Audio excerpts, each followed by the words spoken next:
षडयंत्र करतात, तुमच्या विरोधात जे षडयंत्र करतात नाही, मी आता यांची नावं सांगितली ना, यांची नावं पण सांगितली.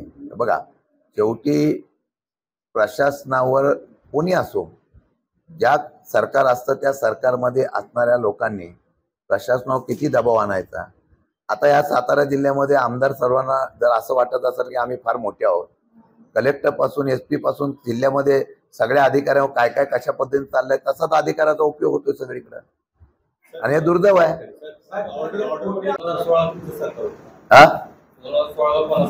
हो ना. नाही आपलं नव्हतं, नाही 2016ला भाजप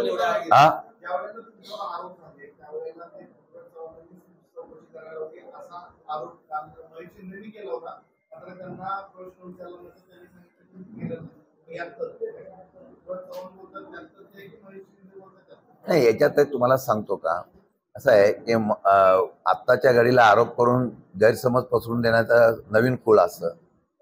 जनतेच्या मध्ये आपले अशा प्रकारचे गैरसमज करून कशा प्रकारे होईल त्यात काही तथ्य नाही.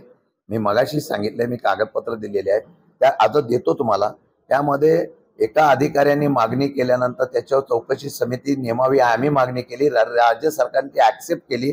चौकशी समितीचा अहवाल आला, त्यामध्ये आम्ही दोषी दाखवलेलं नाही, आणि त्याच्या पद्धतीचे दोषी न दाखवल्यामुळे आम्ही क्लीन आहोत. तरी सुद्धा आपण म्हणता त्याप्रमाणे मग सगळेच चौकशी करायची झाली तर माझं म्हणणं आहे की सरकारने सगळीच चौकशी करावी. मंत्र्यांनी ऑर्डर कशी काढली, पणन संचालकाने ऑर्डर कशी काढली, ज्या पणन संचालकाने आमची चौकशी नेमायची सांगतायत त्यात पणन संचालकाने ह्या ठिकाणी ऍक्सेप्ट केलेला आहे ना. पणन संचालकांनी त्याला मान्यता दिली की 600 रुपयात देऊन टाका म्हणून, तेच पणन संचालक आता चौकशी करताय. म्हणजे सरकारचा दबावाचं तंत्र वापरलं जात आहे, त्याचा हा परिणाम आहे. In the case of any action or intention of criminal proceedings is undertaken by Director of Marketing, the petitioners are free to raise a challenge to the same in accordance with the law. म्हणजे आता एक असं वाटतंय का आपल्याला तुमच्यावरती अटकेची कारवाई होऊ शकते आणि तुम्हाला नाही असं वाटतंय? मी तुम्हाला आताही सांगतो, अटकेची कारवाई त्यांनी काल स्टेटमेंट दिलं, मी क्लिअरिफिकेशन करणार. मी अटकेच्या संदर्भामध्ये कधी ते म्हणतात मग घाबरलेत का काय, मी अजिबात घाबरत नाही. मी घाबरत नाही. फक्त एकच आहे की अटकेच्या संदर्भामध्ये लोकशाहीच्या माध्यमातून कारवाई होऊ द्या. यंत्रणेचा वापर करून कारवाई करणं आणि याला काही त्याला हे योग्य होत नाही असं माझं म्हणणं आहे.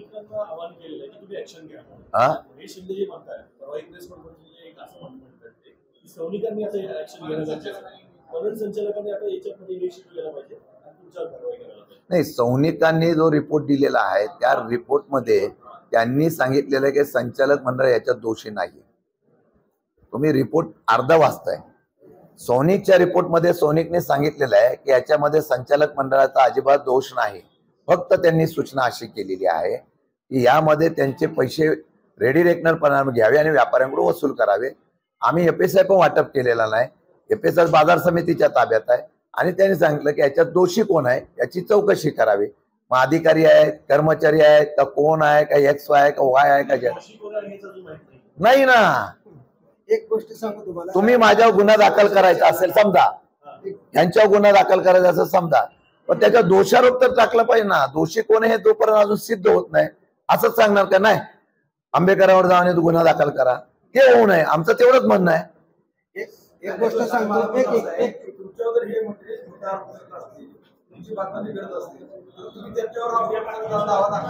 शंभर टक्के असं आहे की अशा पद्धतीचे सातत्याने वारंवार होत आहे. त्या बाबतीमध्ये जर अशा प्रकारची एक उमेदवार म्हणून मी आहे, बदनामी करण्याचे पुरावे नसताना 100% त्याच्या आबरू नुकसानचा दावा मी दाखल करेन. एक ते जे खरं खोटं बोलतात ना त्याची 2 उदाहरणे. एक मिनिट, त्यांनी 2 गोष्टीचं तुम्ही समजून घ्या. त्यांनी काय सांगितलं की आमच्या काळात आम्ही गाड्यांचं 90-91 आणि आम्ही चेअरमन बॉडी आले 8ला. हा एक प्रश्न. पृथ्वीराज चव्हाणांनी हा विषय केलेला नाही. 2014ला आमची बॉडी गेली, सरकार बदललं केलं राज्यातलं आपलं. त्यानंतर देवेंद्र फडणवीस साहेबांनी ती चौकशी करावी म्हणून म्हटलं नाही आणि म्हणते पृथ्वीराज चव्हाणांनी. याच्यावरून समजून घ्या 2 गोष्टी. काय सांगतो नाही, तुम्ही जे म्हणता 22 एप्रिलचा जो निर्णय आहे, आता कसं आहे, प्रत्येक जण आपल्या सोयीने करतोय. म्हणून मी मगाशी काय बोललो मगाशी काय बोललो, न्यायालयाच्या दालनामध्ये ते सिद्ध होऊन द्या. 2016 पासून अजून सिद्ध झालेलं नाही. तुम्ही लक्षात घ्या, 2016 पासून ते त्याला स्टेटस को होता. त्यात कोर्टात असं म्हणणं होतं की व्यापाऱ्यांनी जे रिट पिटिशन दाखल केले त्याचा पण निकाल लागेल, त्यावेळेला याच्या संदर्भामध्ये विषय होईल. आम्ही कुठल्याही प्रकारचा दोषी नाही. आता उदयनराजे उमेदवार आहेत, त्यांनी त्यांची बाजू घेऊन, कारण काय, त्या शेवटी त्यांना समोर मी उमेदवार आहे म्हटल्यानंतर त्यांना गेल्या 2-4 दिवसामध्ये जो काही रिपोर्ट मिळतोय, त्यामुळे त्यांची तो विषय ते करतील ना, ते इश्यू करणार नाही. मी असं म्हणाल ना, मेडिकल कॉलेज का बंद पडलं, हायवेचे केबलवाल्यांचं का बंद पडलं, मी त्यांच्यावर बोलणार नाही. कारण शेवटी ते आपण आरोप करण्यापेक्षा आपण लोकांच्या जनतेमध्ये कामाच्या दृष्टिकोनातून जाऊ. ते मोठे नेते आहेत, परंतु चुकीच्या माणसाच्या पाठीमागे उभे राहू नये अशी माझी विनंती आहे. आदेश सोयीने लावणे एवढीच माझी विनंती होती. आता ते सोयीने लावण्याचा प्रयत्न करता. आदेश काय दिलाय, त्याच्यानंतर कोर्टाने सुद्धा सांगितलेलं आहे, त्या 19 तारखेच्या आदेशाचा सोयीने लावताना कोर्टाने आदेश दिलेला आहे. तो किती तारखेला दिला तो तुम्हाला सांगतो.